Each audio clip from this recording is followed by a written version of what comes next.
যিনি 50টি বছর পর্যন্ত পৃথিবীর বিভিন্ন দেশে কোরআনের মাহফিল করেছেন, সেই ইউসুফ আল্লামা সাঈদীকে 14টি বছর ধরে সে একই অপরাধ ধর্ষণের মামলা দিয়া তাকেও জেলখানায় বন্দী করে রাখা হয়েছে। এটা পাগলও বিশ্বাস করবে না যে আল্লামা সাঈদীর মতো একজন মানুষ এরকম জঘন্য কাজ করতে পারে। এটা ক্লিয়ার হয়ে গিয়েছে জাতির সামনে। তারা চেয়েছিল আল্লামা সাঈদীকে জনবিচ্ছিন্ন করার জন্য, কিন্তু তার জনপ্রিয়তার জনবিচ্ছিন্ন তিনি হয়ে যান নাই, বরং আগের থেকে তার জনপ্রিয়তা আরো বৃদ্ধি পেয়েছে।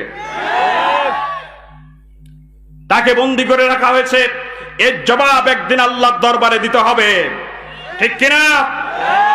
এর জবাব দিতে হবে। কারণ তিনি যদি 14টি বছর পৃথিবীর বিভিন্ন দেশেও যদি তাফসীর মাহফিল করতে পারতেন, অসংখ্য মুসলিম ইসলাম ধর্ম গ্রহণ করতে। কথা বলেন ঠিক কিনা? এই লোকগুলিকে আপনি ইসলাম ধর্ম গ্রহণ থেকে বিরত রাখলেন, এর জন্য জবাব হাসরের ময়দানে দিতে হবে। এই জীবন শেষ জীবন নয়, এরপরে আরেকটা জীবন আছে, সেটার নাম হচ্ছে পরকাল। আমরা সেই পরকালের মহাবিচার দিবসের অপেক্ষায় রইলাম।